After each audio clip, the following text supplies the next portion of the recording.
Nikmati original, natural, dan healthy. Bersama Hydro Coco. Nikmati air kelapa asli dari Indonesia.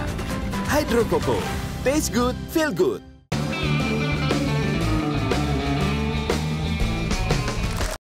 Dipersembahkan oleh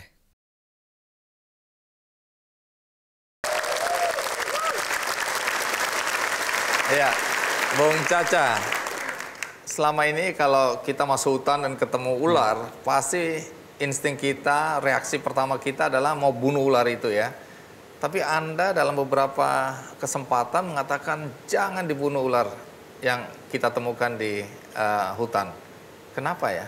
Menurut saya tuh Tuhan ciptakan semua makhluk hidup pasti ada fungsinya di alam. Sudah terbukti misalnya dia pengendali tikus di hutan, di sawah itu yang suka makan dianggap hama oleh masyarakat. Yang biasa makan padi. Ya, dia yang mengendalikan. Tapi ya itu dia. Kemudian ada dosis tertentu bisa ular itu udah terbukti sebagai pengencer darah yang orang suka kena stroke atau penggumpalan darah itu bisa dilancarkan dengan bisa ular dosis tertentu ya. Itu harus melalui penelitian dan dokter. Ular itu menyerang atau tidak sih? Tidak semua ular menyerang. Jadi kalau ada seperti king cobra itu kalau kita dekat sarang dia menyerang, tapi hanya radius tertentu, hanya untuk menjaga sarangnya. Banyak kan ular lari kalau ketemu manusia. Kalau ketemu ular di hutan ya diem aja, jangan bereaksi apa-apa, dia akan jalan langsung menghindar. Anda juga mengatakan bahwa binatang itu adalah arsiteknya hutan. Ya. Pengertiannya apa ya? Tumbuhan itu akan disebarkan oleh binatang dari biji hasil buah dari pohon tersebut akan disebar ke sana ke sini sama binatang, termasuk burung. Jadi kalau waktu dia makan buahnya, bijinya ditelan dan dia buang air di mana, kemudian biji tersebut akan tumbuh menjadi tumbuhan tersendiri sehingga terjadilah kontur hutan yang tidak merata. Mamalia juga yang makan biji-biji yang jatuh, kemudian disebarkan ke berbagai pelosok di hutan. Jadi mereka adalah arsitek dari hutan yang kita lihat sekarang ini ya? Kalau enggak kan dia monoton aja, monokultur aja seperti hutan pinus atau apa yang membosankan menurut saya.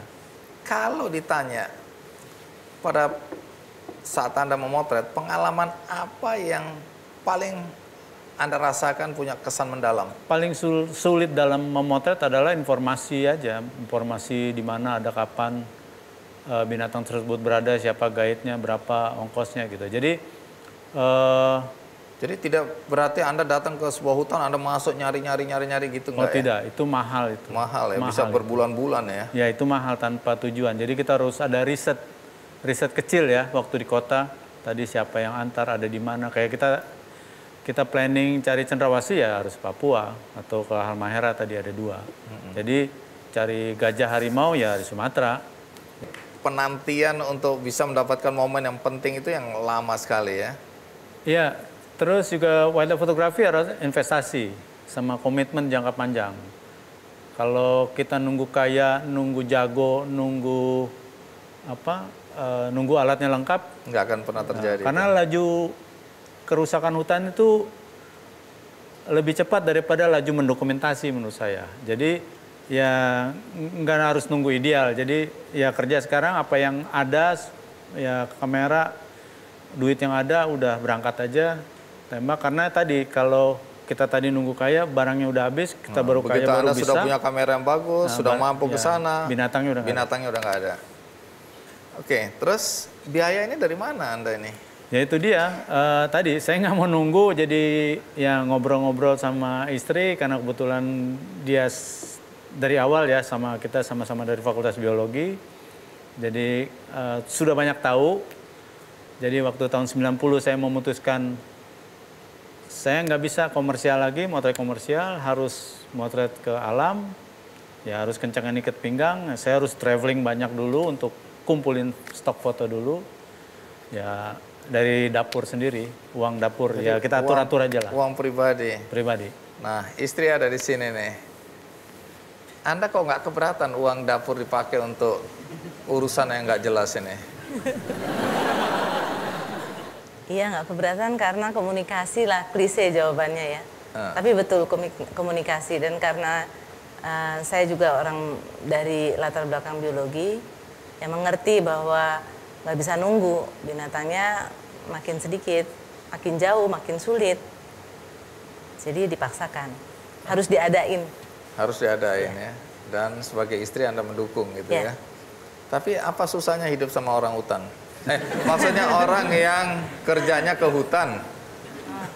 Enggak sih ya, enggak susah lah. Oh, enggak susah. Biasa aja. Malah seneng Anda ditinggal-tinggal ya. Kadang-kadang. Biasanya berapa lama kalau meninggalkan rumah? Dulu agak lama, waktu masih zamannya film, sekitar 1,5 bulan begitu. Tapi kalau sekarang karena digital membuat lebih mudah, lebih cepat, paling 2 minggu lah ya. Paling lama 2 minggu sekarang. 2 minggu? Apa yang Anda kagumi dari suami? Dia semangatnya tinggi, lalu tekun, konsisten, fokus. Oke, terima kasih.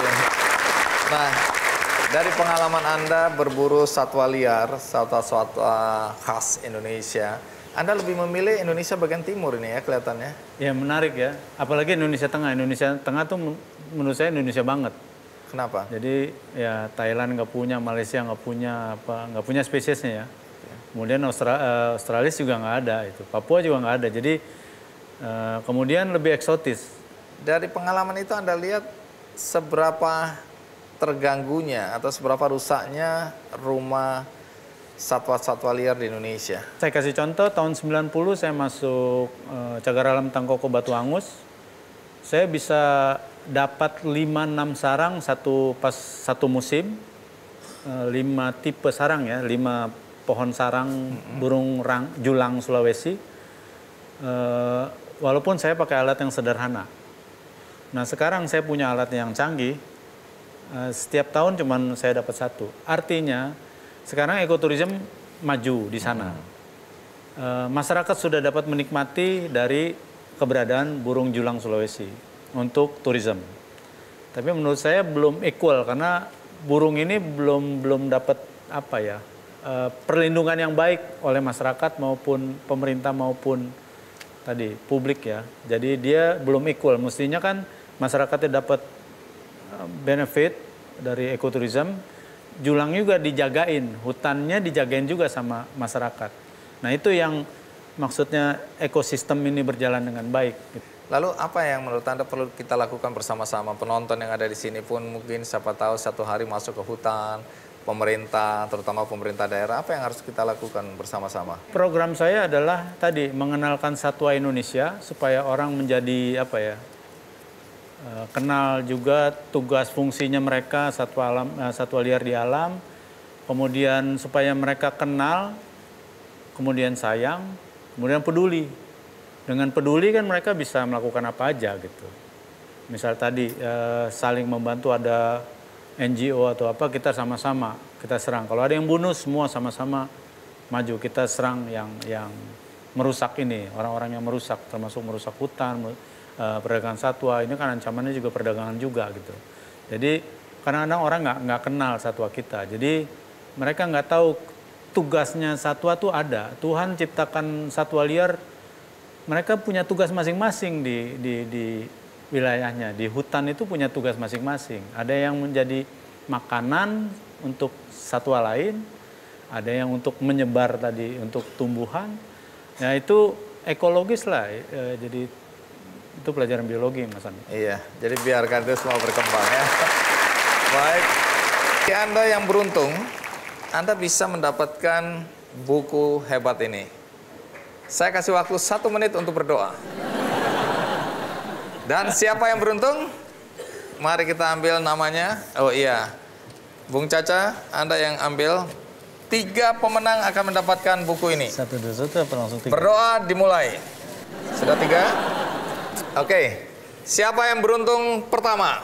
Nisrina Dila Atifah. Iya. Nisrina Dila, boleh maju? Oh, kamu yang dapat ya. Baik.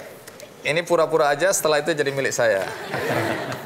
Oke, ini buat kamu, boleh foto. Tetap di situ. Berikutnya siapa yang beruntung? Kokom Ciputat. Kokom Ciputat. Wow.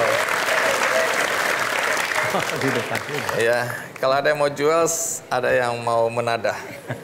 Iya, silakan di situ, Bu Kokom. Berikutnya yang terakhir. Siapa yang beruntung terakhir? Bardar Igede Yandi. Barada. Pangkat itu. Iya. Oke. Orang Bali ini. Nah, kehormatan Anda mendapatkan buku karya Selamat Bung Caca. Selamat ya. Setelah ini saya akan mengundang sejumlah anak muda yang merasa risau atas kerusakan hutan yang terjadi di Indonesia dan mereka bersama-sama membuat satu gerakan. Nama gerakannya adalah Hutan Itu Indonesia. Siapa mereka? Ikuti terus Kick Andy. Chef-chef ini diajak serta untuk mengolah bahan-bahan tersebut. Makanan dari hutan. Betul, diolah. Mereka mau? Mau kok. Dan mereka malah sangat senang kan dan merasa tertantang ya. Karena waktu itu ya kita emang gayanya memang nantangin gitu.